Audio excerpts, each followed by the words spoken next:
Yeah. Hold your pants. Keep pants on, guys. Welcome. Welcome to the 301st Bible reading episode. My name is Stuart Davis, flawed man of God, humble parishioner at a small church that's outside of Richmond, Virginia. Not a pastor, not a biblical scholar. I haven't been to seminary. I'm not trying to get you to join my church or donate to any special cause. What I'm here to do is talk about God, talk about Jesus, talk about the Holy Spirit, talk about the Bible, talk about Christianity, talk about a wide variety of different topics, issues, and current events, and give you my perspective on them. What I think is reflective of your average Christian guy. Been a Christian all my life, 41 years, non-denominational Protestant. Don't subscribe to any particular doctrine or denomination. Just in the word daily, trying to do it better each and every day. Sometimes I'll get it right. Often I'll get it wrong. But no matter what, if you're watching me stream, hearing my voice, you can count on it being my honest takes on whatever it is we're discussing. So if you're somebody who's new to Christianity, somebody who is seeking Christianity out, looking for faith because you feel like something's missing, you feel like you're lost, you're searching for meaning, maybe there's a small voice in the back of your mind wondering if there's more to this existence than just your life here on earth. Which I say, you're on the right track. If you're seeking Jesus, that's the answer. Spoiler alert, right? And hopefully I can help you along your way. So I'm not going to come across like you'll see on some of these other social media sites where it's very very contrived, very scripted, very professionally done. I am not contrived. I am not scripted. That's why I'm live. And I am about as unprofessional as it gets. Sorry. I can give you off the cuff talks and let you do with it what you will. And I understand that there's a lot of Instagram reels, YouTube shorts, TikToks out there with a lot of folks who are very sure of themselves, very certain. And it just does. But one of the things they don't come across as is authentic.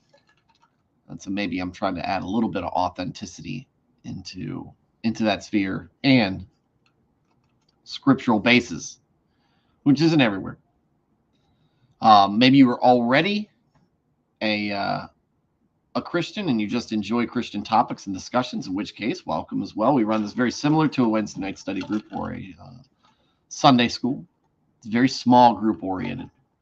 We've got a decent sized group of folks who are normally in the chat. We've got a couple of them so far in here. Love you to join it. Great group of folks. They tune in and night out, giving the color commentary and making sure that they keep me in line. And I would love for you to be part of that group. So if you don't mind, go ahead and join. If you're worried about what you're supposed to do to be part of the chat, well, it's easy. Just talk. What do you agree with? What do you disagree with? What am I doing right? What am I doing wrong?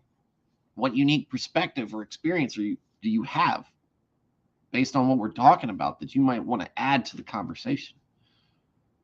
Give your opinion. Ask questions.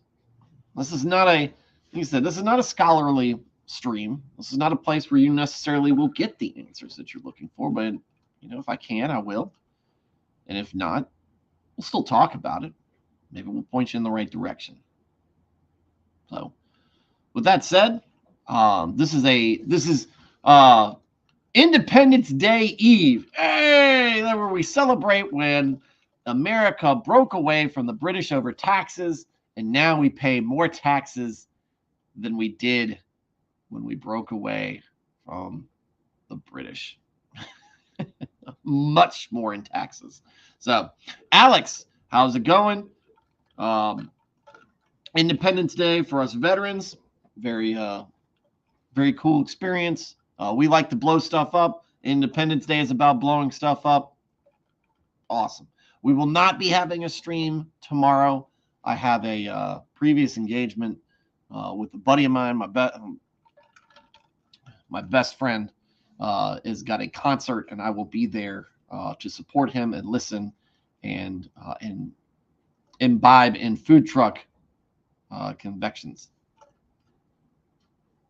combustibles, whatever. Food truck menu items. Blaine will not be there because he's lame and he's out there on the West Coast, which is why he's lame. Well, so he will not be there with his food truck, but there will be other ones there, and I will not be streaming as a result. So, Alex, Dad, Steve, welcome to the chat. We'll be talking about Proverbs. Now, what we dug into last night in Proverbs 10 is we noticed that that's when the Proverbs started to go from the long-winded but good. Hold on. Pull up the...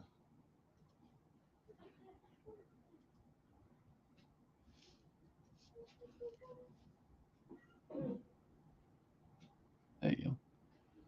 We go from the long-winded but very good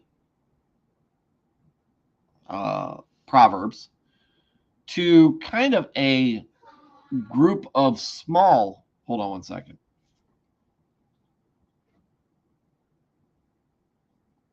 That needs to be turned down. All right. Thank you. Sorry, son is playing Minecraft just a few feet away. I just want to make sure it's not bleeding over into the stream. Anyway, in Proverbs 1 through 9, long, like I said, very, very long form Proverbs. Now we go to short form Proverbs where it is a sentence or two or maybe three. And so we went in and went through each of those, and there was a lot in 10. And tonight we've got almost as many. So that's what we're going to get into tonight. Hopefully all of you guys have had a great day. We're going to be right into it. Get right into it. So Proverbs 11, contrast the upright and the wicked. This is what we've kind of been doing. A false balance and dishonest business practices are extremely offensive to the Lord, but an accurate scale is his delight. All right. Normally, well,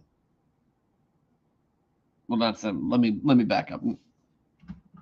If you guys remember when we were in Leviticus, some of you guys had not gotten here yet, but when we were setting up, when God was setting up this new civilization, this new nation, and the rules that then govern this nation, honesty obviously was a big core feature of that. As Chaco, who's a friend of the show, likes to put, and he puts it on the name of his show, high trust, low context. High trust society. That's what it was. That's what it's supposed to be. That's what a good, well-running society will be, is high trust. We trust each other. When these people talk about, back in the old days, a man's word meant something, or a handshake deal, and all that kind of stuff. That was high trust. High trust. You were defined by your honor, and people measured you by that. Nowadays, it's everything has to be documented, everything has to be signed in triplicate. Lawyers are involved because nobody trusts each other anymore. That's a sad thing. But what we're talking about here, false balance and dishonest business practices are extremely offensive to the Lord, but an accurate scale is his delight. Because why? It's deceitful, it's cheating, it's stealing.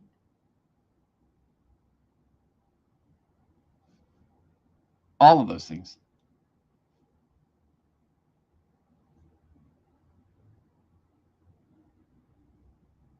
And how are you supposed to be part of a high trust society if you're doing stuff like that? And what we see with this, an accurate scale is his delight. What this is a reference to is when you're doing weighted scales, right? So that you are when you were trading something and you're dealing with weights and measures and everything, you have to make sure that what you're doing is accurate. Earnest and honest attempt to accurately and honestly convey what it is you're selling and what it is you're requiring back. Now, use weighted scales. It would be the equivalent of having a gas station where you had the meters on your pump running to give people less gas than what the meter is telling them they're getting. And that was something you had to watch out for back then, is that scales were weighted. They were not calibrated. They were, I don't know how they calibrated things like that, but they weren't there to give you an honest representation of what you were getting or what you were giving. So honesty, integrity, that's what this first thing is all about. Why is that is a delight of the Lord? Self-explanatory. He likes to see that in our dealings with him and our dealings with each other. He doesn't want us to be he doesn't want to be dishonest in that regard. We're not here to be thieves. We're not here to be frauds. It's not what we're about. Charlatans. We have to be very vigilant against this with some folks within the church. Financial malpractice is something that happens. And so you need to make sure that everything is out in the open for everybody to see. And so you're not tempted. The people that you put in charge are not tempted, even though they should know to do the right thing anyway.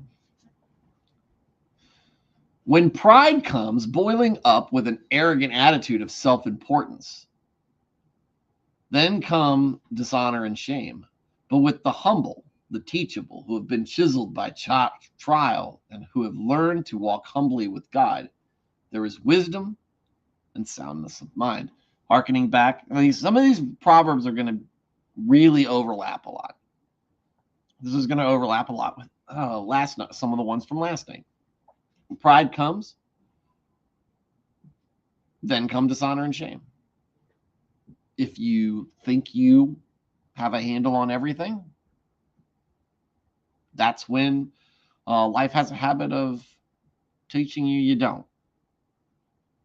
When you think that there's nothing to learn, life comes at you fast.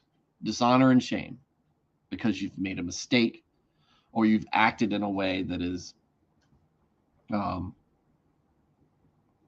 either foolish or dishonest. That comes from pride.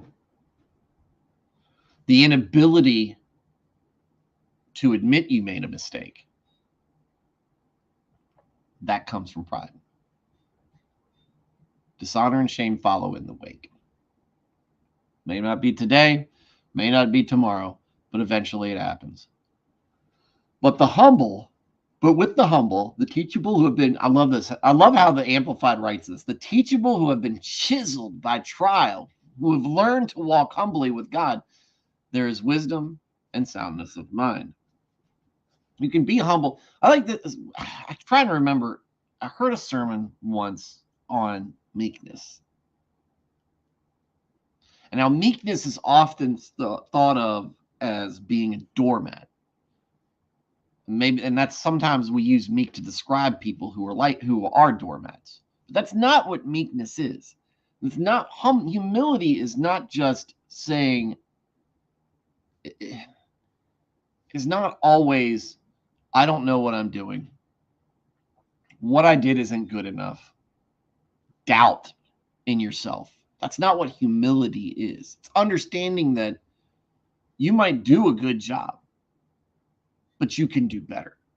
You might know something, but you need to be careful in applying that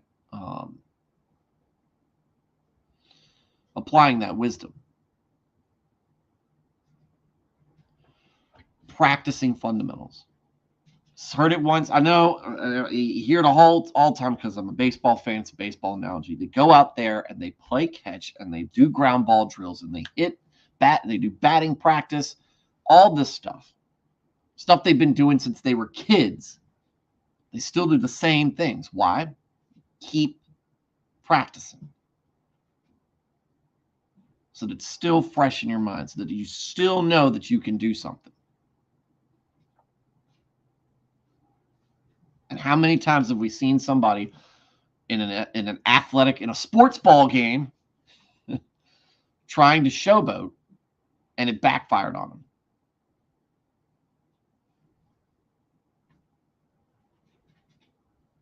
One of my favorite football players, a couple of my favorite football players, wide receivers, Jerry Rice, Marvin Harrison. Marvin Harrison, the essence of the quiet professional, right? Scored a touchdown. Amazing wide receiver, maybe top 10 of all time. Catch the ball, score a touchdown, runs over to the ref, hands him the football, goes to the sideline. Jerry Rice. In the era before the Deion Sanders and Randy Mosses of look at me, just set insurmountable receiving records. But you never and saw him laugh and saw him dance a little bit, but there was never showboating from him.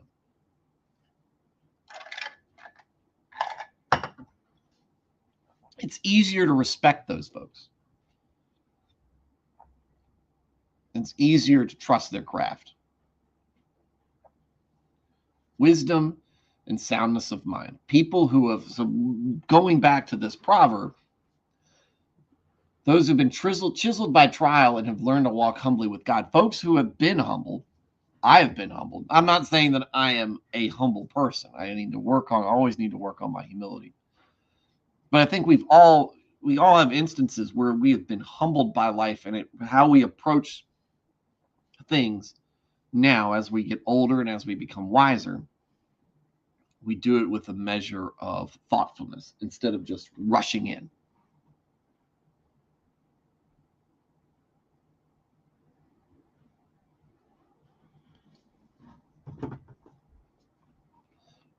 That's your soundness of mind.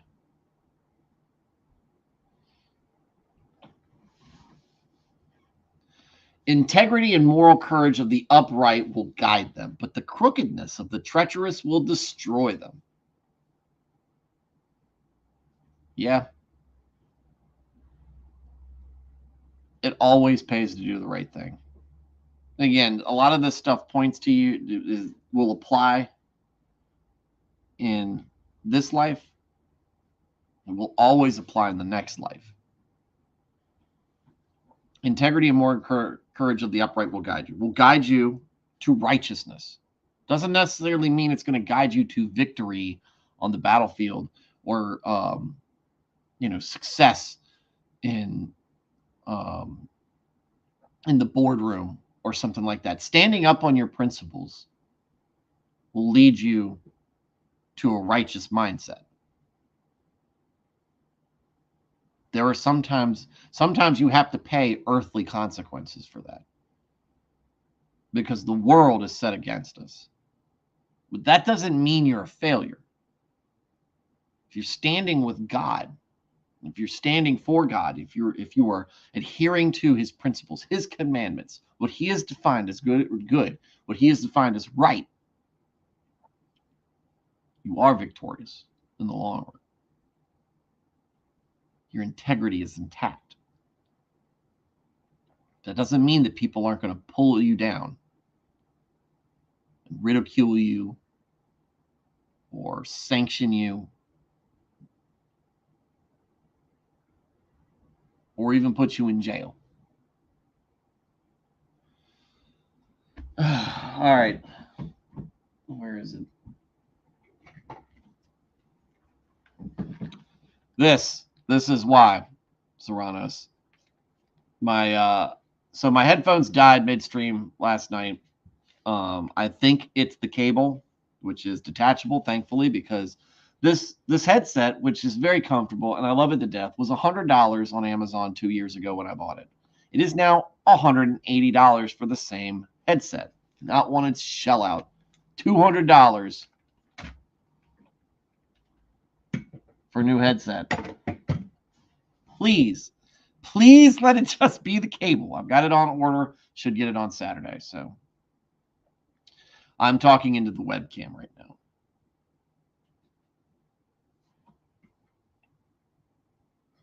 Steve said, we are not part of this world. That's right.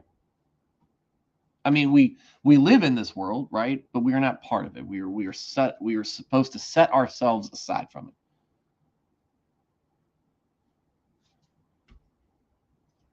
I was just talking about bad business practice, Serranos. I hope that's not the case. If it's just the cable, then I'll be fine. I don't like the traditional mic. I like being able to move around and not constantly speak into the microphone. Lucy, what's going on, buddy? I haven't seen you. I feel like you haven't been on the stream in a while. I mean, I haven't been streaming for a few weeks, but I feel like I've missed you a lot. A simple man that stands with his principles is nothing if he can't also defend his principles. Yeah, if you can't defend your principles, you don't have those principles. It's just they're principles of convenience, right? They're principles that make you look good when you talk about them. And don't get me wrong, there have been times that I have not followed my principles. And those are moments that I look back on with humility and shame, that I pray and repent, that the next time I'm confronted in that way, I have more courage.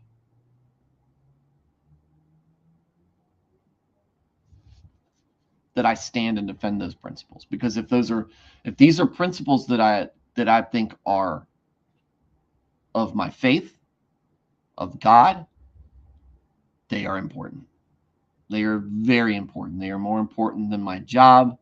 They are more important than my status in the community. These are commandments.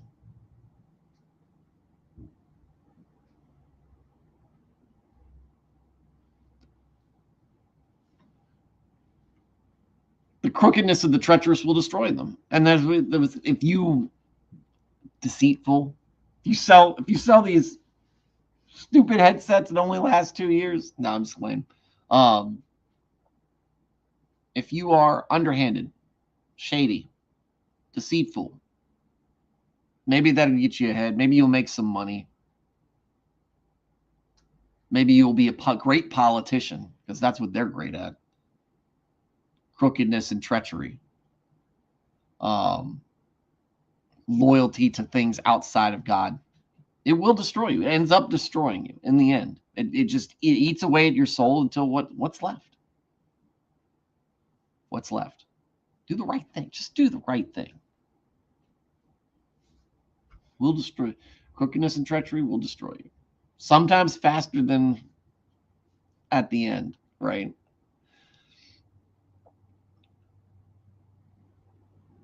Riches will not provide security in the day of wrath and judgment, but righteousness rescues from death. Now, this one is talking on a separate plane, right?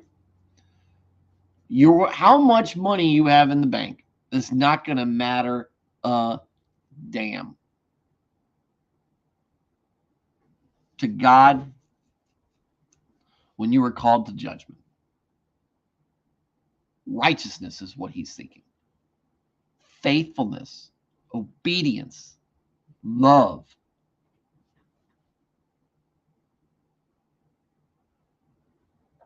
Wisdom.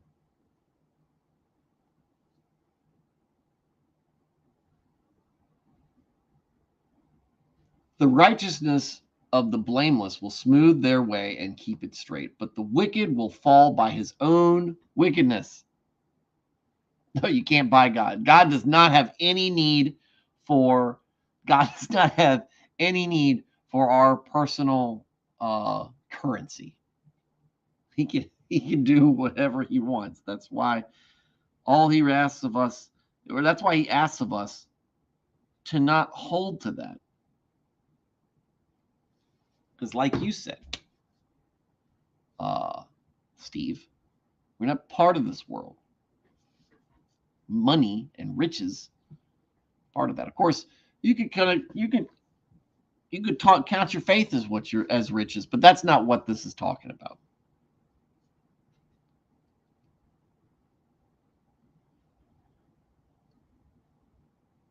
The righteousness of the blameless will smooth their way and keep it straight. The wicked will fall by their own wickedness. Your righteous doesn't mean it's going to be an easy path, but righteousness can make things more clear to you, make it easier to know what the right thing to do is. Help you generate courage to take those steps.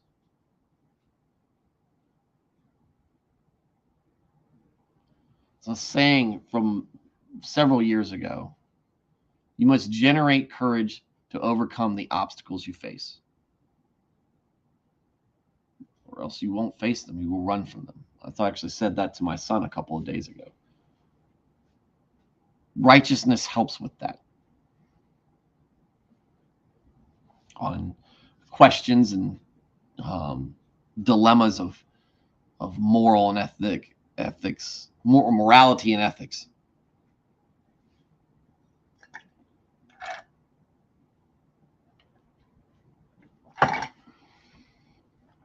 Speaking of Dresden, I haven't seen him post since I came back.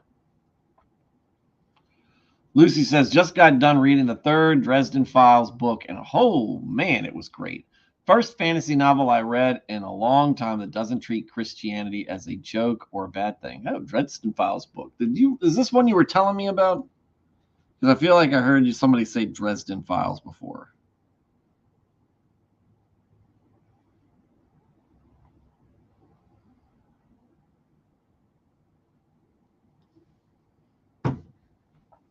Best character so far is Michael Carpenter, a faithful Christian. Of course, he's a carpenter.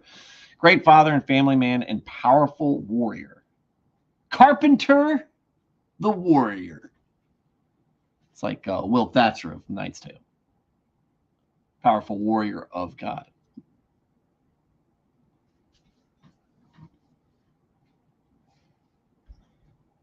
So we talk about righteousness making things easier, helping you out. The wicked will fall by his own wickedness.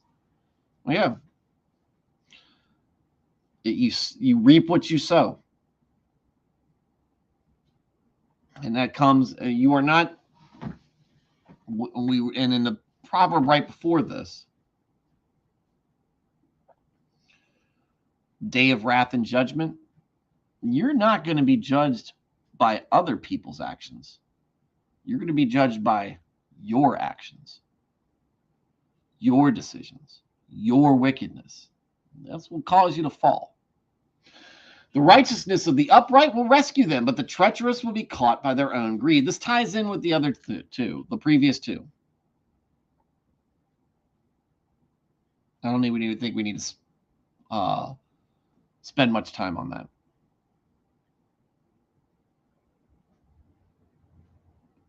Lucy said this is the Dresden Files book.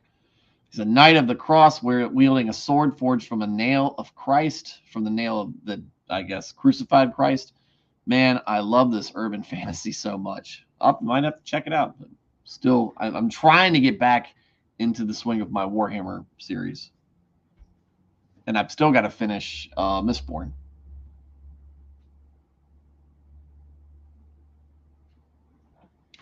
When the wicked man dies, his expectation will perish, and the hope of godless strong men perishes. A wicked man dies.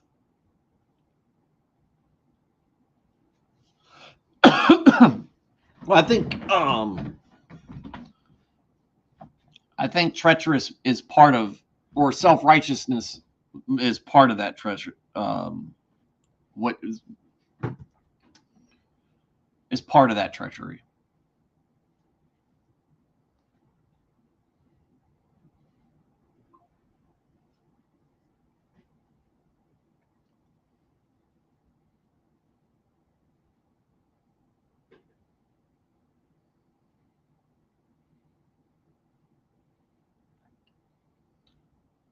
Let's see, where was I at? When the wicked man dies, his expectation will perish, and the hope of godless strong men perishes.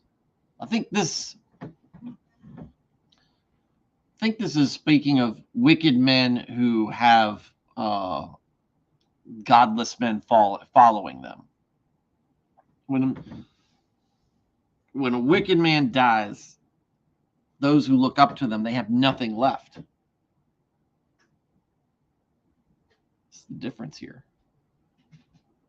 Christ resurrected and ascended. When wicked men are when wicked men follow each other and the leader dies, they're the one that they were following.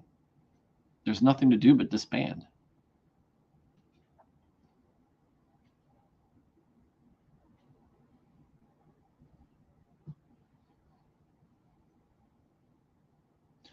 That man said, so it seems talking about the book. So it seems to lose steam though. Plus, he's about 7 books from finishing. He is taking 2 to 3 years a book. They're talking about book, Steve. That's like I haven't read these, so I don't know. But that's kind of what happened to me with the Sword of Truth series. Sword of Truth was a great book. Stone of Tears, one of the best fantasy books I've ever read outside of Lord of the Rings. And then, each book after after Stone of Tears gets less and less good, to the point where I think by book 6 or 7, I was checked out.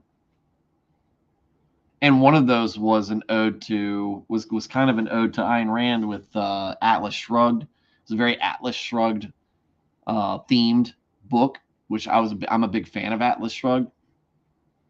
But Terry Goodkind just kind of wasted a really good setting. When I started reading the Wheel of Time series, I was very much impressed. I saw the parallels. Like, man, Robert Jordan is like or I guess Terry Goodkind, who wrote the Sword of Truth series, was like a discount or bargain bin version of Robert Jordan and his Wheel of Time series. Because the Wheel of Time series keeps me wanting more, stays consistent. Whereas Terry Goodkind gets preachy, and there's a lot of whining in there, and the characters start the likability of the character starts to wear down. So hopefully that's not what's going on here, but it has happened before, and it's sad to see, especially when a book has a lot of momentum.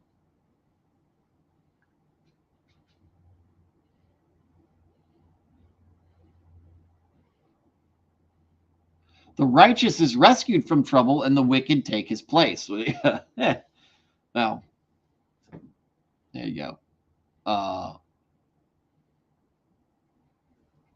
God will save you if you are righteous.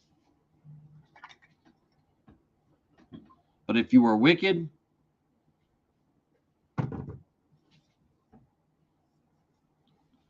that trouble that the righteous was rescued from, you're still on the hook for it.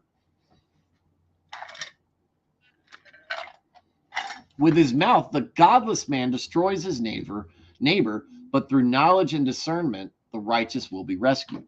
Tying into the previous one. This is talking about dealing with your fellow man. Your mouth, whether it's through gossip, lies, sarcasm, vitriol, how you speak,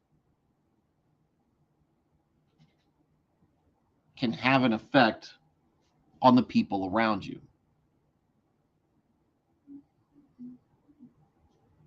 Through knowledge and discernment, the righteous will be rescued.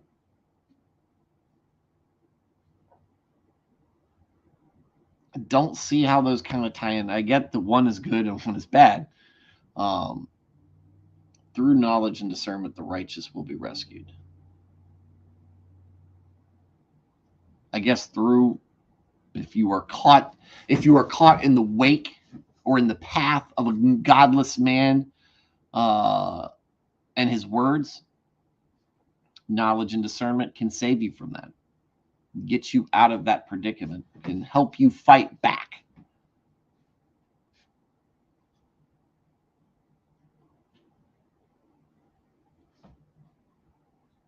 When it goes well for the righteous, the city rejoices, and when the wicked perish, there are shouts of joy. Man, I wish that was true sometimes. I feel like it's the opposite these days. We are a fallen society in many cases. We like to see the hero pulled down. We like to see we like to have our own opinions validated, even if they're not good, even if they do harmful things to our neighbors. Look at the state of many big cities in America. Do we see them rejoicing at righteousness, or do we see them rejoicing at wickedness? But there's the example, right? A righteous city, a good city, a city founded on biblical principles doesn't behave that way. You're not going to find in San Francisco what you would have found in Israel when they were doing as the Lord said. You will find more in common for many reasons, but more in common with San Francisco and the city of Sodom that was destroyed. Serrano says a lot of people are filled with greed and jealousy. They cannot stand to see people doing better than them because that implies they have responsibility, which they would wholly reject. People hate seeing that. That's wickedness in us. If somebody does the right thing and gets rewarded for it, we should all be behind. We should all be happy for that. We should all be happy for them. Even if it's somebody we don't particularly care for. Or even if we did the right thing and we weren't noticed for it. Be happy for the successes of others. That's what we want. Want as Christians for as many of us to achieve salvation as possible. Christ has given us salvation. We want people to accept that. And whether it's noticed or not noticed doesn't matter. But if it's noticed, we need to be happy about it. Or we at all times we should be happy about it. But when it's noticed, we shouldn't be jealous of that. Be happy for the success. Be happy that it's getting out there. Don't worry if you or a friend of yours, that praise was never picked up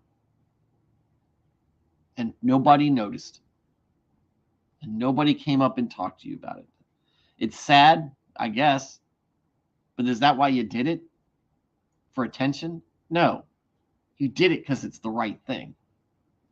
But if the right thing is being celebrated, you should be happy for that. Are we a team or are we not? He who despises his neighbor lacks sense, but a man of understanding keeps silent.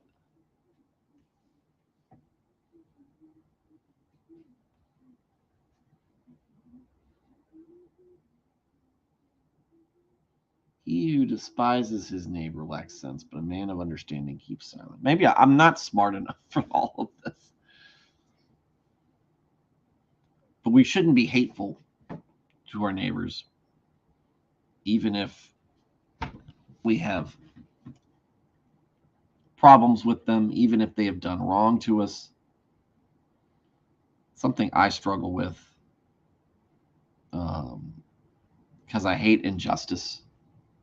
Jenny, what's going on? How's it going? Not smart enough to understand the Bible. Obviously, the Catholics were right all along.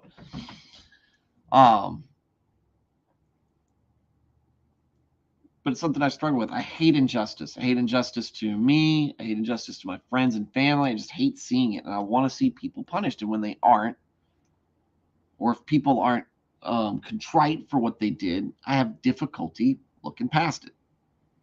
I need to be better about that. You despise your neighbor, you lack sense. The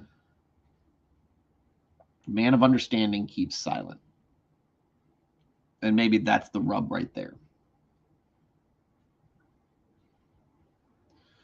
You don't need to badmouth.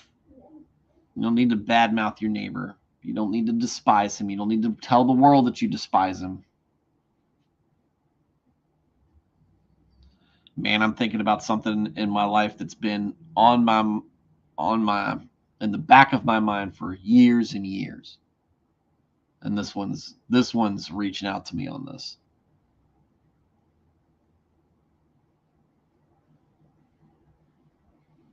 And it has been so difficult for me to look past it. Because it hurt on a spiritual level. It had nothing to do with God. It had to do with men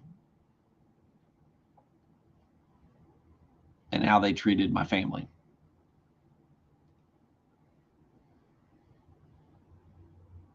Many, many, many years ago. And I still have difficulty.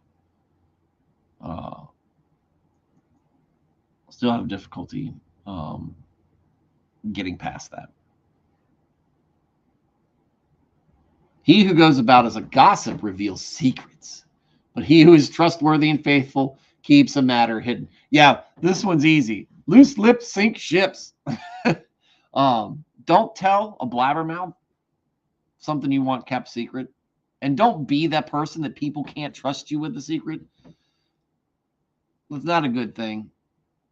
He is trustworthy and faithful, keeps a matter hidden. Be dependable. Be reliable. Be discreet and trustworthy.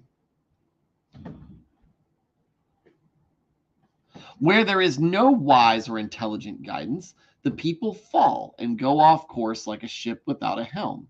But in the abundance of wise and godly counselors, there is victory. Yes!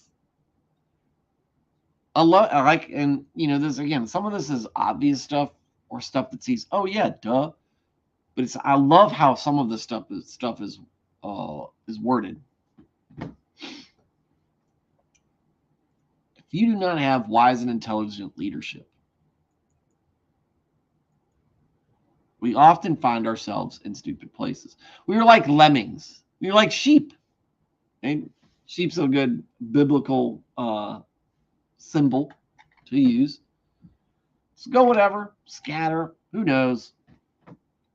Not looking out for ourselves. Fall prey to all sorts of predators out there. But if we have a good shepherd who's looking out for us, leading us, protecting us, we succeed. And again, when we talk about the cities in America just in America. You can go to, we can mention other cities, but I'm just thinking about America right now, and poor leadership. And you see the absolute state of these cities, doesn't give you a whole lot of confidence in our government as a whole.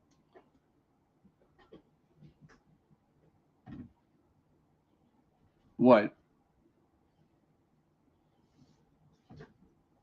What? Oh.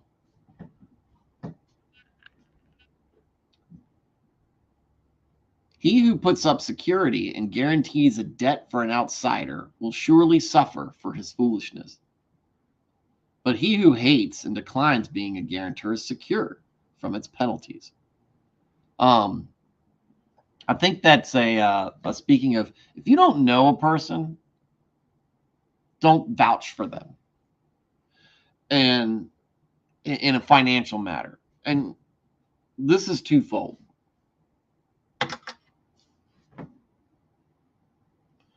Co-sign on a loan for somebody.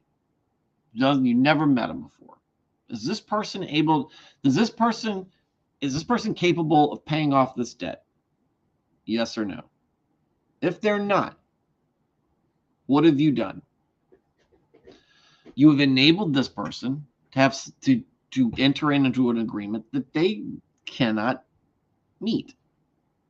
And you didn't know. You didn't do your due diligence. You just blindly said, yeah, I'll back them up. And I know that sounds dumb because it's not something that any of us should do, but this is why. Don't speak for people if you don't know.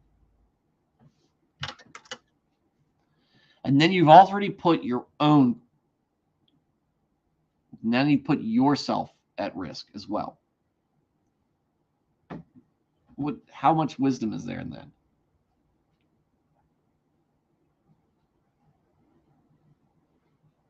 Do you know who else? He who declines being a guarantor, who declines is a secure. You know who else is secure? If you're the only person who can co-sign for that person and you decline, you've also secured them. You've done them a favor because they're not going to be caught in that. You're not going to be caught in it, that net, and they're not going to be caught in that net.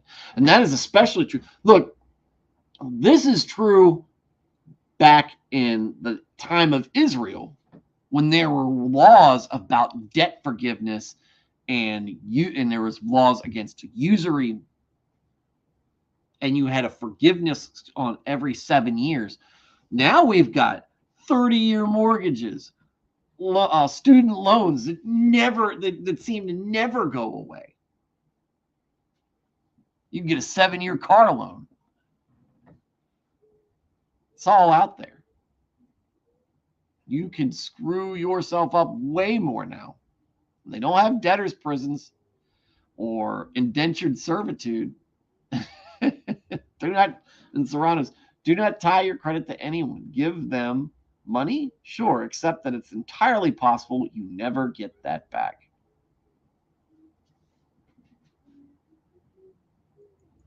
A gracious and good woman attains honor, and ruthless men attain riches, but not respect. Here's one for the ladies. Jenny, and you showed up when you did. Gracious and good woman attains honor. Let's go back a couple of chapters. How is wisdom described by Solomon? Good and gracious woman. Opening up her, making available her wisdom. Making available the images. Come, I have made prepared food and drink, and here's a place for you to relax and satisfy yourself. A gracious and good woman attains honor. We see that a lot. Women who have grace and are discerning and careful with what they say, meaning they take their time to be thoughtful, right? Not women who end up as a meme saying hawk to. That's the opposite side. A woman who you would never who would never do something like that. Gracious and good woman attains honor, and ruthless men attain riches, but not respect. Respect in the line of fear, but not respect in a that's a good man. Ruthlessness is not for us. God has cause to be ruthless. And there are times in the Bible where he's been ruthless as punishment. Canaanites are a great example of that. But that is God looking over his creation, his people, and doing what is his right and what he knows to be best. We do not. And we are called to be gracious and good, as described with this lady. Not necessarily doesn't mean we're competitive, but ruthless without grace. And that being ruthless might win you the day. It might get you wealthy in your business dealings. But nobody is going to look to you as a respectable guy. A guy that they can trust. A guy that they can count on. Expect you to be ruthless. They can count on you to be ruthless, but not count on you to do the right thing. The merciful and generous man benefits his soul, for his behavior returns to bless him. The cruel and callous man does himself harm. One proverb tying into the previous. Merciful and generous man, gracious and good woman. Right? What's going on, Octavia? How you doing?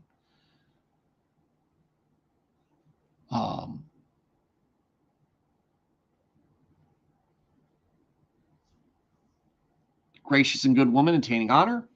Merciful and generous man benefiting his soul. That behavior, you reap. And so much of Proverbs is reaping what you sow.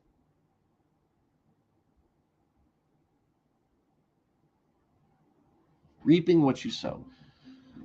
You put the work in. You make the effort to do the right thing. And it doesn't pay off now, doesn't pay off tomorrow.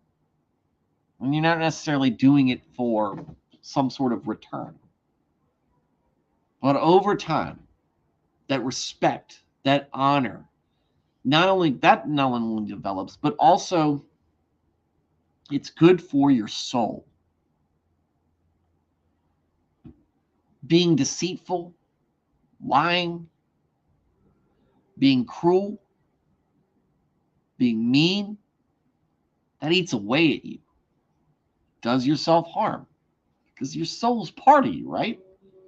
So if you're hurting your soul, you're hurting yourself.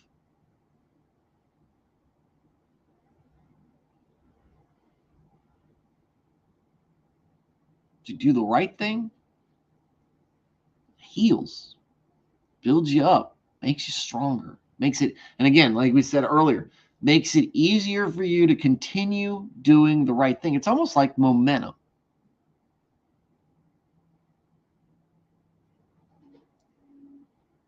Good decision upon good decision about good decision. And on the other hand, bad decision and upon bad decision upon bad decision. I've seen both. I've been on both. Notice when you're on a good roll and keep going. If you see that you're doing a bad thing, you need to find a way to stop and reset.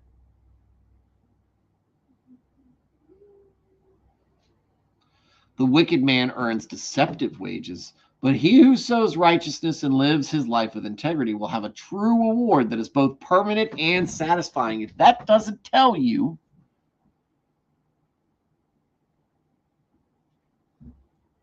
that these proverbs have a eternal side to them,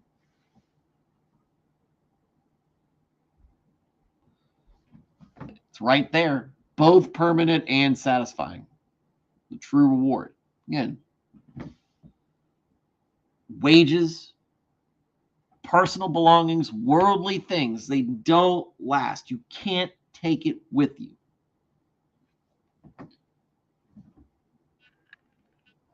Love you have for others, the grace you show people, the kindness, that will carry with you.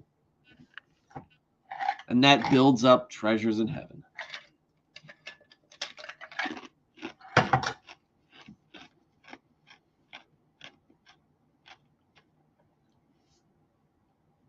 He who is steadfast in righteousness attains life, but he who pursues evil attains his own death.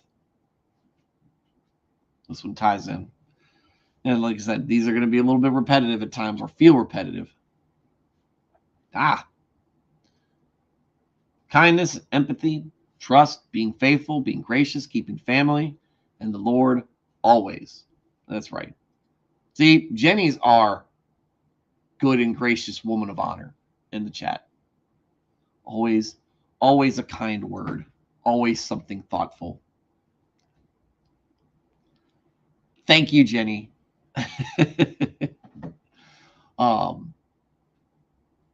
He who is steadfast in righteousness attains life. He who pursues evil attains his own death. What attains life? Everlasting life.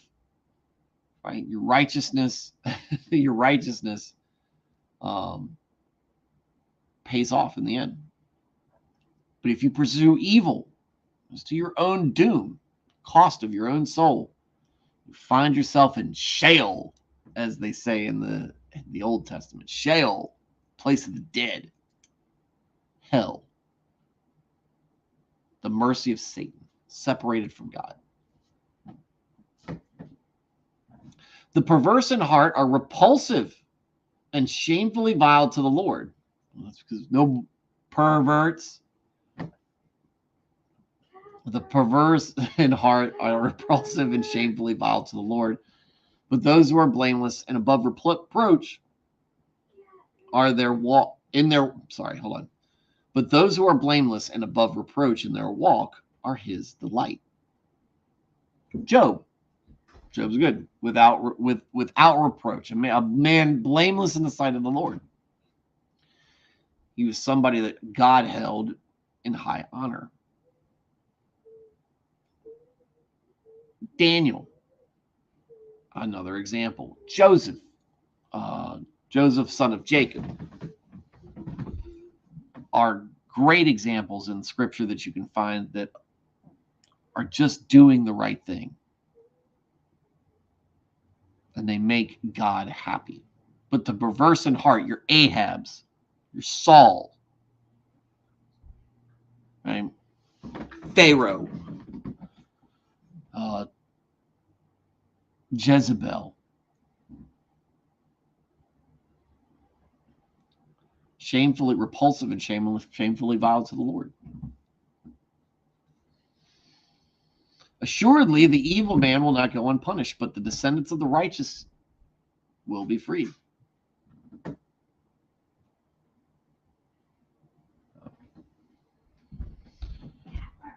Stop. I'm streaming. That means you need to be respectful of that. Okay, thank you. It's having kids, man. They're just so comfortable and used to me doing this around them now. Assuredly, the evil man will not go unpunished, but the descendants of the righteous will be freed. Vengeance is the Lord's. Go back to the Beatitudes. Those who seek righteousness, seek justice. Justice will be done.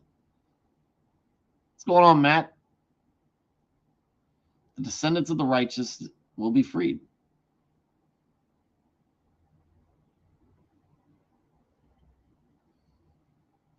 As a ring of gold in a swine's snout, so is a beautiful woman who is without discretion.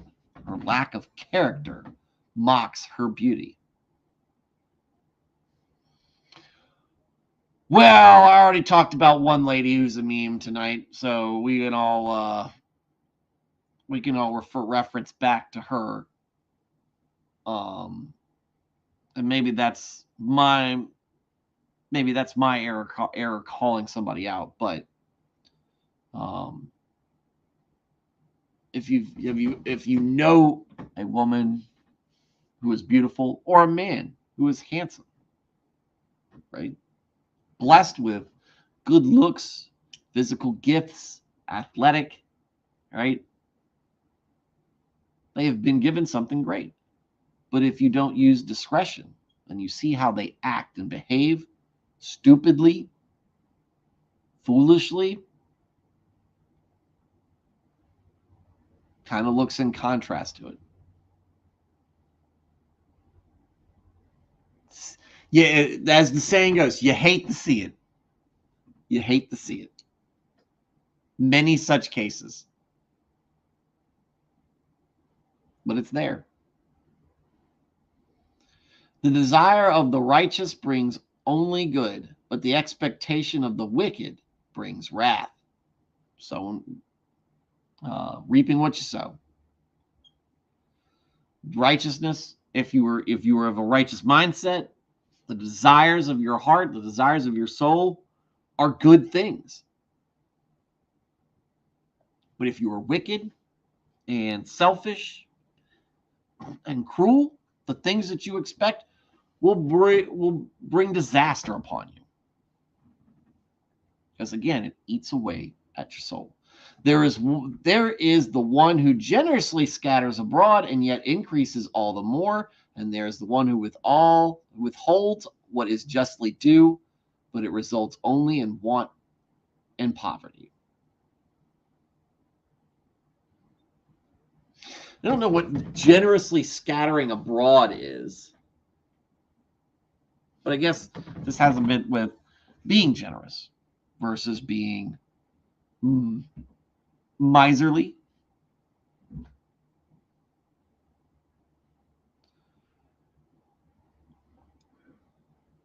Invest in good, and good will come back. Keep it to yourself, and you don't increase your wealth. You only just collect. Only just collecting. And who knows, maybe you're able to collect a lot, but how much more would you have if you invested it to get much more of a return? The generous man is a source of blessing and shall be prosperous and enriched. And he who waters will himself be watered, reaping the generosity he has sown. Reaping what you sow? Yes! Oh, vindicated. Not that any of y'all doubted it. But again, the generous man, prosperous, enriched. He who waters, who is generous, who is good, hospitable, gracious, comes back to you one way or another. I can think of very few instances. In fact, I can't even think one off the top of my head where a person has done the right thing consistently and it hasn't paid off for them in some way. They have not, that people still despise them, that the community hates them. At least here where I grew up. People who are like that, you come to love them. The people curse him who holds back grain when the public needs it, but a blessing from God and man is upon the head of him who sells it. And again, you got something? This is all about being a good, reaping what you sow, doing the right thing, being gracious. It's not just about yourself. It's about how this impacts the people around you. Your neighbors are in need and you have the ability. He doesn't say give it away. He's saying sell it. He's not saying don't make a profit off of it. Don't lose your tail on it, but sell it. Do the right thing. Make it available to folks. He who diligently seeks good seeks favor and grace, but he who seeks evil, evil will come to him. There we go. He who leans on and trusts in and is confident in his riches will fall, but the righteous who trust in God's provision will flourish like a green leaf. Who are you putting your faith in? Yourself? Not the best idea. Or putting it in God. Put it in worldly things, riches, physical, tangible materialism. You will fall. Those things aren't created. The things are neutral. They're not good. They're not necessarily bad. You make them bad because of what they end up doing to you. But the righteous who trust in God's provision will flourish like a green leaf. Trust in the Lord. Abide by him. Even if everything around you is crap, you can be an example to others. He who troubles and mismanages his own house will inherit the wind, nothing. And the foolish will be a servant to the wise-hearted.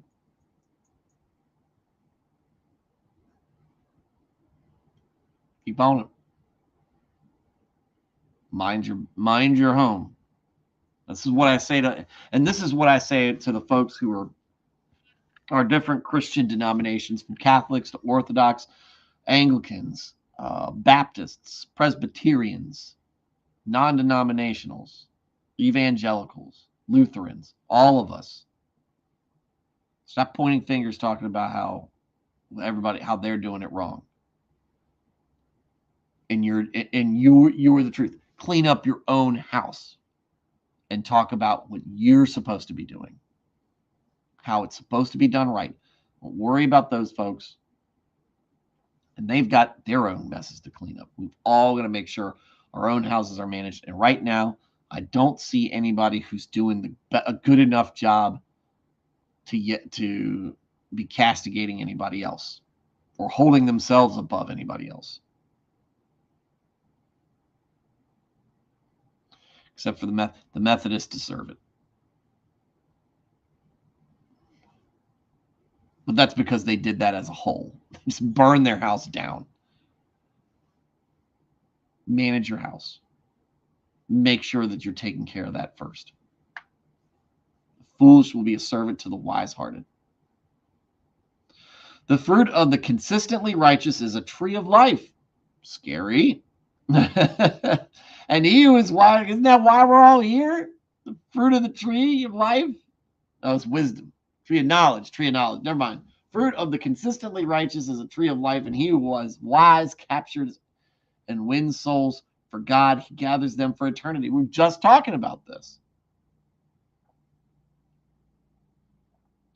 If the righteous will be rewarded on the earth with godly blessings, how much more will the wicked and the sinner be paid with punishment?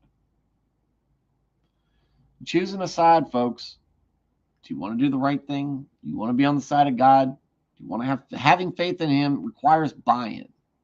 That's why I think this whole faith and works and all that argument ends up being, to a degree, semantics. Because if you have faith enough to understand that you have a responsibility and duty. If you have faith, it drives you to do good. You're wicked. You decide, nope, I'm living for today. I don't care what happens after I die. Whatever. I don't even really believe. Your punishment will be separation from God. That's how you lived your life. That's how you'll spend your eternity. Man, I didn't even have a long talk. I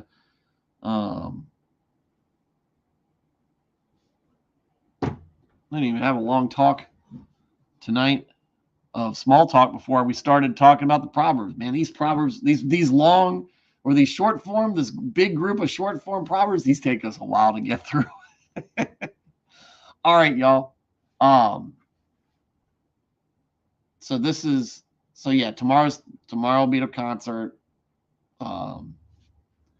Keep my buddy, he's great. Him and his band, they're great performers. Do they have an Instagram? Hold on.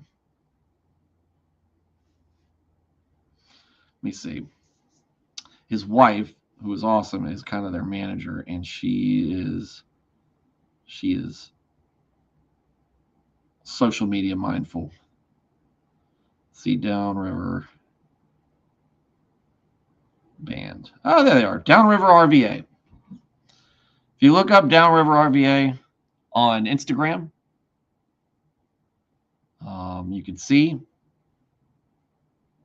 them. They have any videos? They do. They're going to be playing here. My buddy is they're not Toby Mac. No, they're not Toby Mac. They're not a Christian band. But all of them sing for churches. But they're very talented. They're very good. And we're going to go see them tomorrow. So I'm not going to be streaming. Friday is an off day. So we'll be back the following Monday. But I want you guys to all make sure you are safe this week. Do not, like somebody said earlier, Jason Pierre-Paul yourself. Do not get hurt.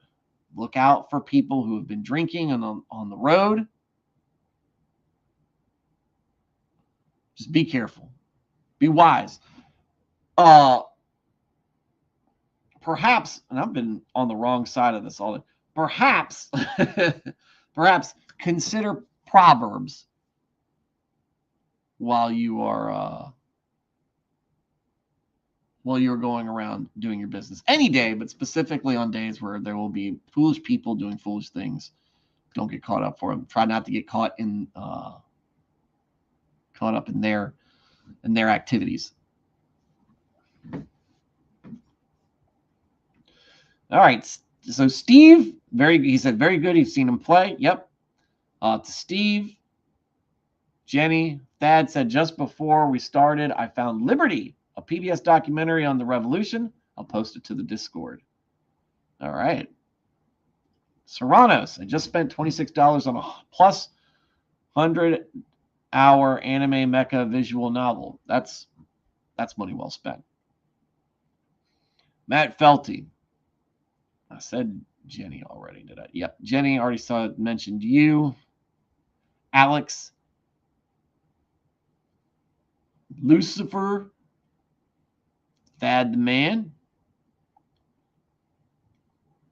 I think that's the group. Thank you guys for listening to me. Thank you guys for being part of the chat.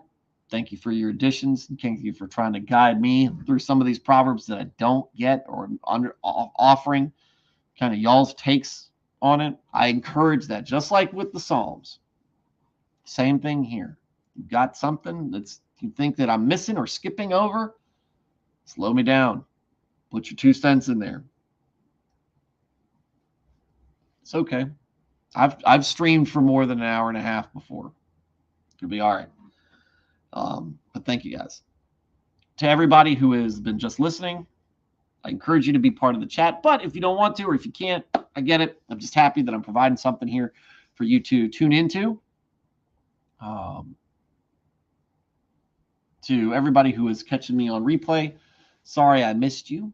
I hope to catch you live sometime soon. Everybody, like I said, have a very safe 4th of July weekend.